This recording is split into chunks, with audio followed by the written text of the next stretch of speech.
Welcome to Big City, Small Town, the weekly podcast all about San Antonio and the people who make it go and grow. I'm your host, Bob Rivard. This week's guest is Craig Garnett, the longtime publisher and owner of the Uvalde Leader-News, the daily newspaper in Uvalde, a South Texas town of 15,000 people that became national news on May 24, 2022, when 18-year-old Salvador Ramos opened fire in Robb Elementary School, killing 19 young children and 2 of their teachers, and injuring 17 others. Small-town newspapers have fared better than big city metros as businesses, but they're often known for skirting their community's biggest issues. Many such newspapers do not ask uncomfortable questions in the tightly knit communities they serve. Garnett and the Leader-News should serve as the model publisher and newspaper for how to show responsible leadership in the wake of such tragedy. While working to console the families of victims, including one of his own reporters who lost her daughter in the massacre, Garnett also used his weekly column to ask the hard questions and demand answers from local law enforcement and the school district about the events that tragic day in Uvalde.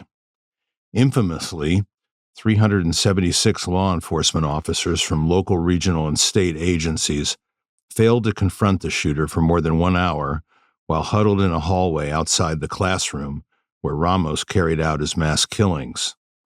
Garnett's weekly column addressed the issue head-on and demanded answers that have still not come from local or state authorities.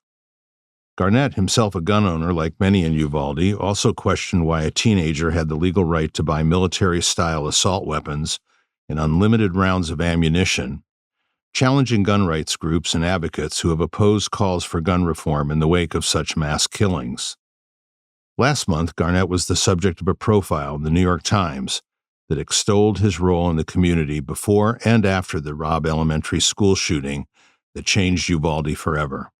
Craig Garnett, welcome to Big City, Small Town. Thank you, Bob. I'm happy to be here. So tell us a little bit about yourself, Craig, before we talk about events in Uvalde. I know that you've been the owner and publisher, or at least the publisher at the Uvalde Leader-News since 1982. That is a long newspaper career. Are you from the city, or did you come there from somewhere else? No, I grew up in a small town in Oklahoma, in the southwest corner called Altus. I went to school in Texas, and during school, I had a roommate, a close friend, who had a ranch at Rio Frio, which is north of Uvalde. Right. And we would go out there on holidays and whatnot to go hunting and just enjoy the outdoors. And I just fell in love with the area. The hill country is kind of, hard to resist, particularly when you come from Oklahoma, and the only kind of trees we have are elm and tumbleweed. So it was just simply beautiful.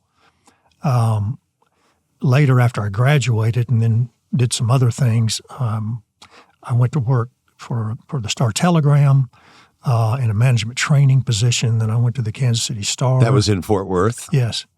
I went to the Kansas City Star with the same program, publisher, stayed there for 3 years. And then I decided I wanted to come back to Texas and own my own paper because I didn't like the corporate scene very much. And I'd grown up in a small town. I found my way back to Texas, worked for Hartman newspapers in a couple of different places, ended up as publisher at the LaPorte Bayshore Sun.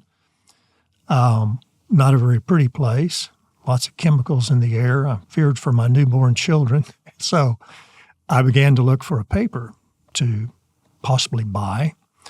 This same friend that who had taken me to Uvalde to begin with, to his ranch, happened to know the publisher in Uvalde, and she was looking for somebody to help her. She was a widow. She was in her 70s, about my age now. People from Uvalde will be listening in. Craig, what was her name? Catherine Hornby. Right. A wonderful woman. The best editor I ever saw. Oh, that's high praise. Regardless of the newspaper, honestly. She said, well, I'm not selling you my paper, but I'll take you on, and then maybe one day, if you live up to what I'm looking for, we'll strike a bargain. Not a bargain, but a deal. So that's the way it rolled. I went to work for her as general manager in 1982. 5 years later, she sold me 47% of the paper. So then 2 years later, I bought the remaining stock in the Leader-News. But I hadn't found a way out since. Well, from 1982, I would say, to almost the Great Recession of 2007 and 8, newspapers were in high cotton. profits were good, business was good, circulation, advertising, created the kind of business environment that you could really do journalism. And I wonder if the traditions, Craig, that I see under the Leader-News under you were traditions that you picked up from Mrs. Hornsby, or was the paper a sort of one kind of style when you bought it and you transformed it over time into another kind of newspaper? By the time I got there, they had begun to do a lot more reporting. Prior to that, they kind of just skimmed the surface. They didn't staff, city meetings or school board meetings or county meetings all the time. It was sort of intermittent. Mrs. Hornby had tried to change that and had done an excellent job of becoming more expansive in their coverage. I wanted to take it a little farther and do some more sort of, stories that had a little more in-depth side to them, as it were. And so we did that to some extent.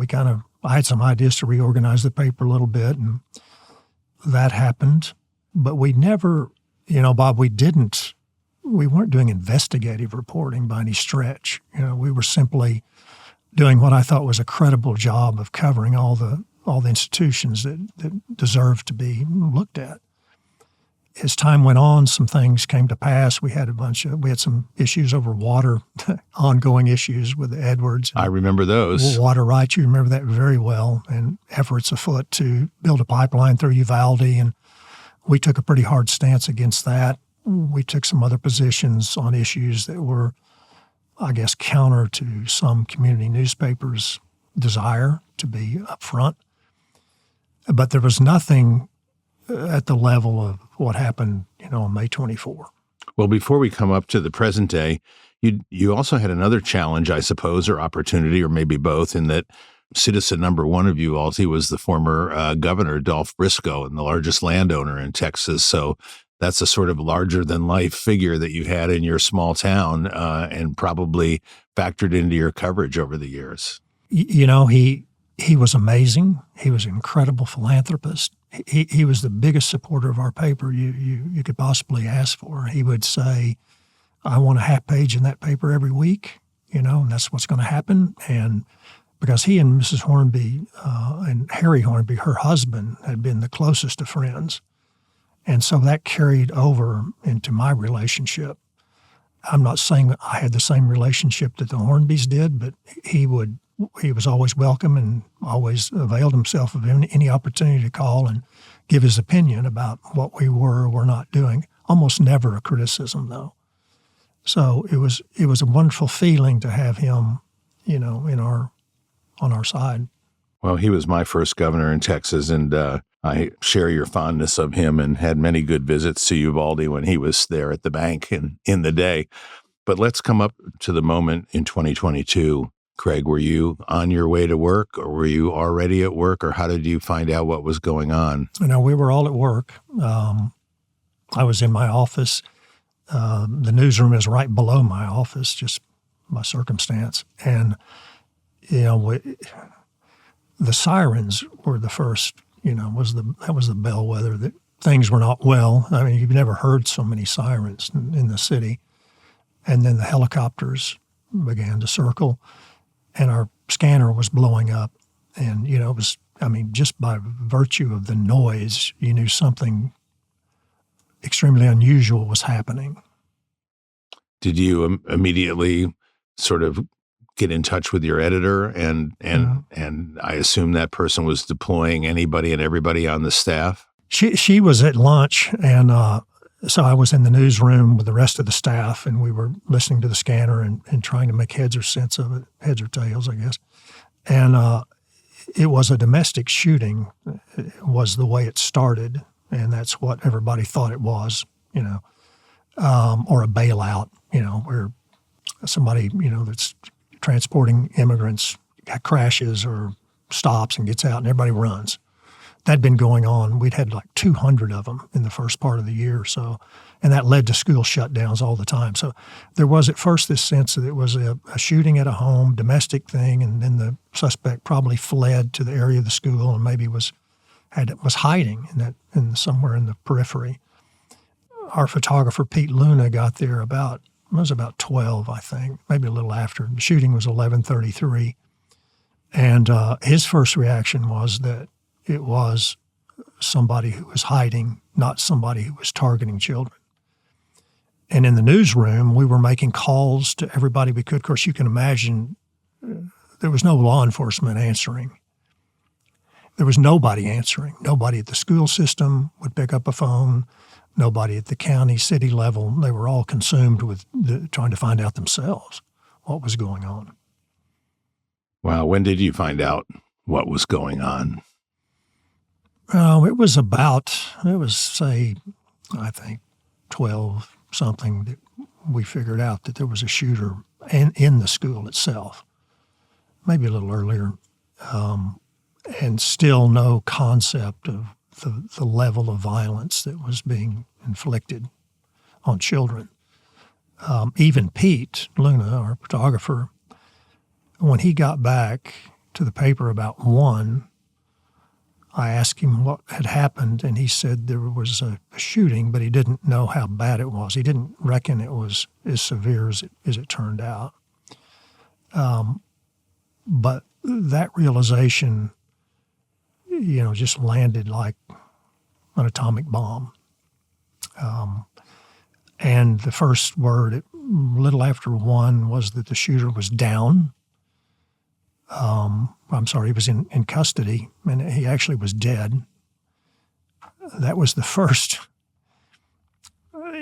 in hindsight, that was kind of the first indication that law enforcement maybe wasn't going to be exactly forthcoming with facts. About what happened.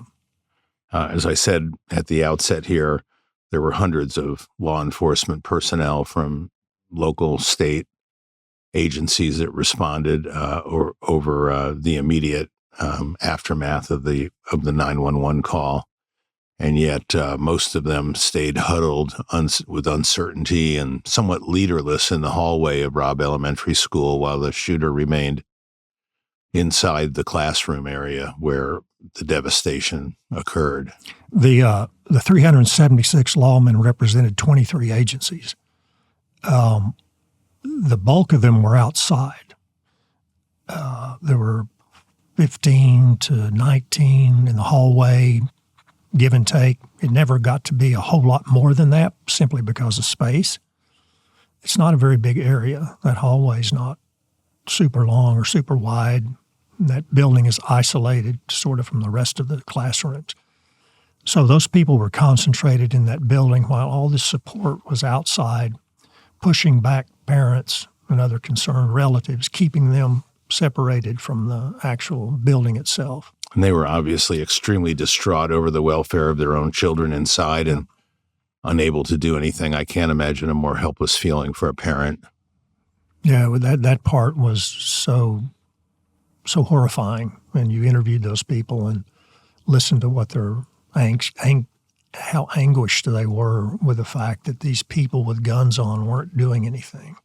Craig, you've written about the fact that the sort of non-response that led to that interminable space between the initial call and finally the shooter being killed. I wonder if people in Uvalde rallied around you for calling out law enforcement. I know that the sheriff or the police chief, Pete Arredondo, lost his job, ultimately was sued. Maybe somebody at the Department of Public Safety finally had their head roll. But by and large, I think you would agree with me that there has not been the kind of accountability from law enforcement or the state leaders that we would have expected and deserved, the people in Uvalde deserve. Has the city embraced you on that point, or has it divided Uvalde forever over those that agree that, it was a terrible law enforcement response and those that don't want to address that issue? There's a marked division in thinking about that. And you have to understand that so many in Uvalde have relatives who are in law enforcement and others had children at Robb. So you had this bifurcation based on, interests. I think probably more people rallied at the end of the day to support law enforcement and the city institutions that we were trying to probe for information. And I think, people, we had our supporters, we still do, and I'm extremely happy and grateful for them. We have as many others who, maybe more, who don't like what we did and still don't like the fact that we still print stories about it. I mean, we're rubbing salt in the wound, so. I thought you did a remarkable job on the empathy side of covering the families of the victims, the funerals, of navigating the incredible national media invasion that occurred and continued for an interminable amount of time afterwards. Yeah. And just with your limited resources, a 12-person staff and in a small town newspaper, you really rose to the level in my view. And that probably is traced somewhat to your big metro newspaper training earlier in your career. I hope so. Journalism to me is the root of the newspaper business, the media business. It's not advertising. Unfortunately, that keeps the doors open. But my first love is journalism, and and that was true of my staff. And they simply put into practice what we had been engaged in for decades, which was covering our community thoroughly and fairly. And we were all of the same mind about it. So it was great. It was great teamwork. On the other hand, I understand people who have law enforcement relatives. I wrote a column early on that it didn't feel good to me to criticize them because we've been such big supporters of the men in blue over many decades. But it was too obvious what happened not to question whether these people actually did what they were called to do. How would you describe the city to somebody coming to visit today in the aftermath? Now, we've had 2.5 years since the massacre. That's not that much time, really. Sutherland Springs, the worst mass shooting in the history of Texas, happened even closer to San Antonio in 2017. A little bit different there because the killer was very quickly, he was down. There was somebody there who was quietly heroic and taking him on. A local resident who was a firearms instructor wounded him, and which led to a chase that the killer took his own life. So it was less complicated in that respect than the sort of law enforcement non-response that Uvalde had to wrestle with, and you've had to cover. And I just wonder, in the aftermath of all that, how is the city finding its way forward? Is it something that people don't talk about? It's less and less a subject of debate or concern and talk even. I mean, people, it's always there. It's underlying everything, and it will be that way for decades to come. It will be a part of Uvalde's culture. But people are making efforts to continue with their lives. Kimberly Rubio, who works for us still, is she's at work every day. She's on the advertising side now. She lost her daughter. Lexi. And Kimberly, but the way she keeps Lexi's voice alive is through advocacy. She was in Washington last week. She'll be in Washington again this week. Doing what? With other families, groups from Newtown and Parkland, who have joined forces to speak for sensible gun laws. And that sort of advocacy is her path to healing. We're going to talk about unsuccessful efforts to date to get political leaders to engage in gun reform in the wake of these mass shootings. But first, I want to ask you about your thoughts on the press conference that state leaders had in the immediate aftermath. It was led by Governor Abbott. Lieutenant Governor Dan Patrick was there. Everybody was there. Senator Cornyn and others. The gubernatorial candidate, Beto O'Rourke, famously crashed the party and confronted the governor about this and his refusal to engage in sensible gun reform. And I would just say, for those listening, you and I are both the same age. We're both hunters. We both own guns, but I think we're both strong advocates for gun reform who don't believe that disturbed individuals or young men and others should be able to get their hands on military-style assault weapons and unlimited amounts of ammunition, particularly when their past behavior has indicated that they're not stable or not mentally sound, Mm-hmm. or that they're angry and prone to violence. But that has not led to anything tangible whatsoever on the state or federal level in the way of gun reform. And I wonder how you covered that press conference in the aftermath, and whether so many people that are so strongly gun rights advocates, Second Amendment advocates in Texas, how they responded in your community to that coverage. Our state rep at the time, Tracy King, put forth a bill to raise the age from 18 to 21, and there was quite a wonderful discussion about that at the state level. That's obviously after that press conference you're talking about. But Tracy said, he told us, he said, the year before, the session before, I couldn't have felt this way. But he said, after seeing what happened in my community with an 18-year-old buying these two weapons and 2,000 rounds of ammunition. And nobody's saying anything? Nobody's saying anything. He bought these two different weapons within days of each other? Days of turning 18, yeah. 2,000 rounds of ammunition. The kid has a disability, his learning disability, speech disability. He's flunked out. He's a ninth grader, although he's a senior year.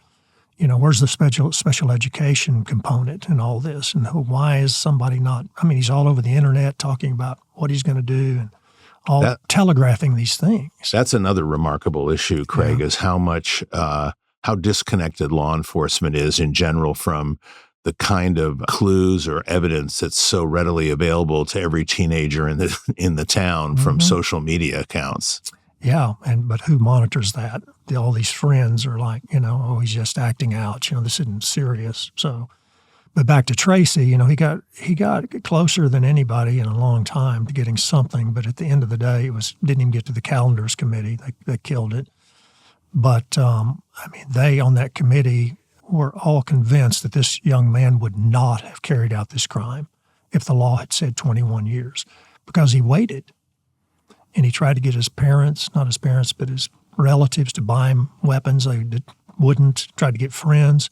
He was going to follow the law, despite the fact that he was prepared to step on the law. So, and that's one of the things that I think Kimberly and her group, Lives Robbed, have really pushed for, is that raise the age, at least.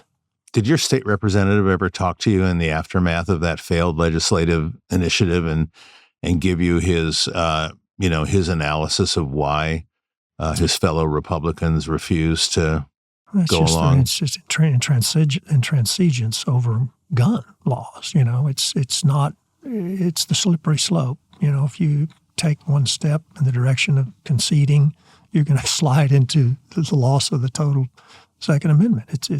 They can't let that happen.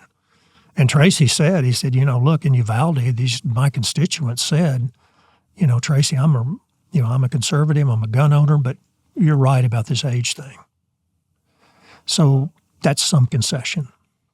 So Robb Elementary School obviously was never occupied again after the fatal shooting, and the community came together to build a new elementary school that I don't think is open yet, but will be soon.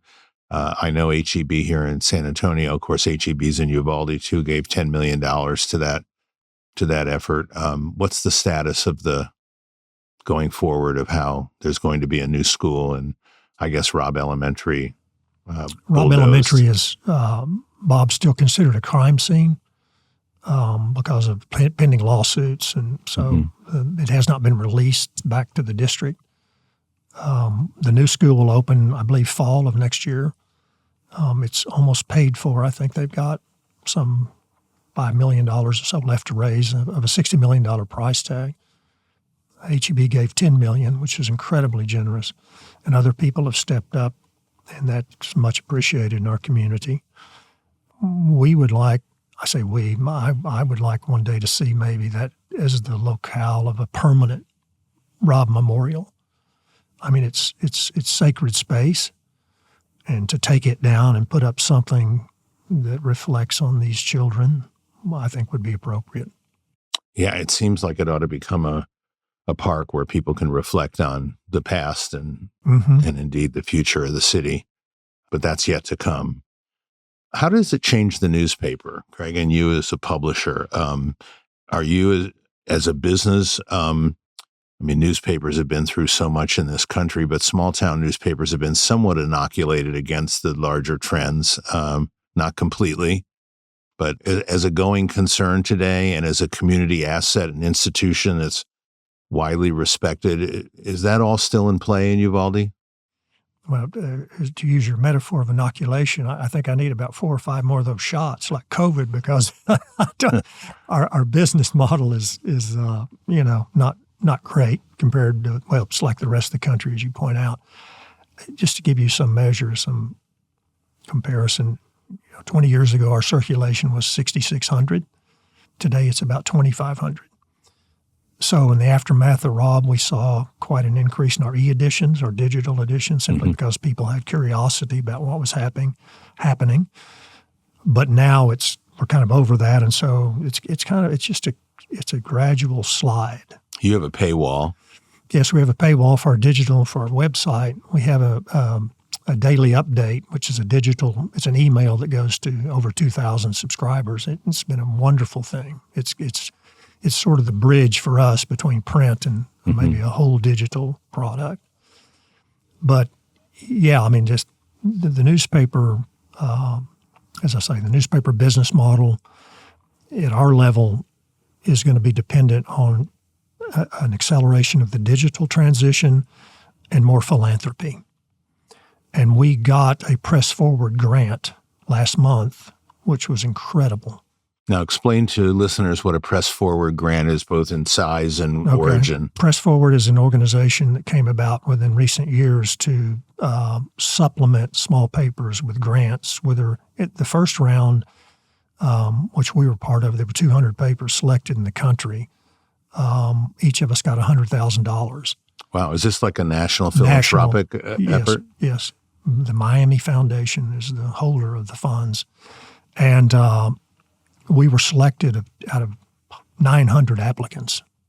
So it was such a wonderful boost to us to have this.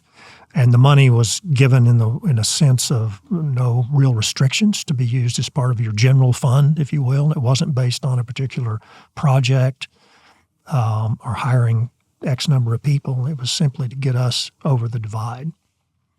Well, in 2012, I started the Rivard Report, a digital publication here in San Antonio, as the continuing decline of print media occurred at the Express News and really in big cities all over the state and the country. And there are now hundreds of nonprofit digital news sites in the United States, and including here that's now called the San Antonio Report. But many of them struggle financially, particularly since the pandemic. And in most communities of any size, there are far fewer journalists at work than there were, let's just say, in the 80s and 90s and early 2000s. And I guess eventually we're going to see that same transition occur in smaller communities. And you're already obviously in the middle of that and preparing for it, or seeking grants and so forth. Can you envision a day when you would turn the Leader-News into a nonprofit and pursue that kind of business model of, becoming entirely dependent upon donors, members, and philanthropic gifts? I don't foresee that happening on my watch. Fully nonprofit. There are many hurdles to that, many strings attached, boards to be considered, a lot of directives from people. It's not easy. I've been advised that you'd be better off to be a for-profit with philanthropy on the side. We did create a nonprofit, Uvalde Leader-News Foundation. So that's a vehicle where people can give charitable donations and get their tax deductions. Exactly, while we remain for-profit. Because most foundations and philanthropic organizations will not give directly to a for-profit organization, but if you do have a nonprofit arm, that creates a pathway. That's exactly why we prepared it. And, of course, for-profit is a misnomer in the newspaper world these days. I think the New York Times is probably the only paper making money, and they have, 10 million digital subscribers. Well, it's a challenge. And you and I are both 72, so I don't have any hesitancy to ask you the old age questions. But do you have a succession plan in place? And do you see where the Leader-News will be 5, 10, 15, 20 years from now? Bob, I don't have a plan. I thought I was going to, circle that concept at one point, but things changed, and I just want to create that handoff, and I don't know what that looks like, honestly. I know it's philanthropy. I know it's more community engagement in terms of support, but that's, that can be sort of counterintuitive also. If you think about asking people for money in your community, crowdfunding, and you're writing things they don't like. Believe me, I've been there. Well, you understand. But it's interesting. You, in a way, you need the next young Craig Garnett to come along who wants to live in a wonderful part of the state, a good community, and take the reins over the way you did so long ago.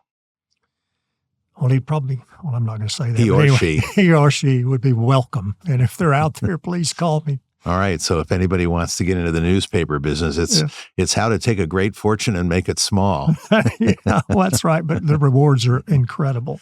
One of the questions I want to ask you, Craig, is, and here I am outside inviting you onto my podcast and showing an interest, but people in Uvalde may wish that people like me would just go away and stop talking about the Robb Elementary School shooting. What was the impact of the outside world on Uvalde? Was it overall positive, all of the media attention? We just talked about that enormous HEB gift. Was the outside philanthropic efforts, did the families benefit directly in a way that helped them through their period of grief and financial instability that was caused in turn by this? Or was the outside attention more negative? The philanthropic attention was overwhelming. Our fund received $23 million. Now talk about our fund. Well, we've had a number of them. To get together, we Rise Fund, also called the Uvalde Resiliency Fund. And I'm not. Who organized that? We had a group of people locally who decided that this needed to be done early on. And they got in touch with people at the federal level who do this, and they came out, talked them through the planning, how to set it up. And so we weren't reinventing the wheel. I mean, this kind of thing had been done at Sandy Hook and Parkland and other places. Mm-hmm.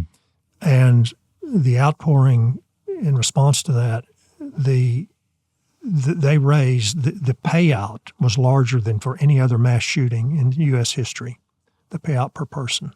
And we hate to use that term, but it was. And so this was direct financial support to the family. Direct financial support to the family. And the committee members drew a circle around Robb, and they said, okay, it's everybody who was in the fourth grade wing, who was wounded or died or wounded. And then it was people who were outside, who were traumatized. And anyway, there were concentric circles to measure the impact on each individual. And the funds were allocated based on that position in the shooting. And has that process been completed? Yes. For all practical purposes? It was completed the November after the shooting. Can you give me an estimate of what kind of funds the families who actually lost a child received? We don't know. Oh, I see. Yeah, that was all kept. And I certainly understand the reasoning. I want to ask you about the 17 wounded people, because in mass shooting, those that are wounded they remain this anonymous group of who were they? Were they children? Mm-hmm. Were they teachers? Were they custodians? Who were the 17 people and how did they fare? There were actually 10 who were children in the classrooms. That survived. Those who were in the rooms with the shooter have struggled immensely. Many of them are not back in school to this day. Many of them are still getting therapy. You can understand, So, and the others who were wounded tended to be people who may have injured themselves climbing out of windows, glass cuts, those kids in the other rooms that weren't directly impacted by the shooting, by the bullets. So the focus has kind of been on those who were in the classrooms. That's a lot of families in total. When you consider the circle of each family, it's enormous, and friends. Yeah. Well, for listeners today, is there anything that you would tell people listening that they can do or should do? Or perhaps it isn't something for the people of Uvalde as much as it is to advocate for gun reform or... Well, that's my message. Think about your children in school, think about your friends' children in school, and think about what would happen in your community if somebody as disturbed as this man was showed up one day. How would you want that to play out? And to start with, you don't want that person to be carrying a weapon of war with unlimited ammunition. You want that person to have been under a microscope before he was allowed to buy anything. So sensible gun laws save lives. We know that. We know it would have saved Uvalde children. That's a good place to stop. Craig Garnett, owner and publisher of the Uvalde Leader-News. Thanks for coming on to Big City, Small Town. Thank you for having me, Bob.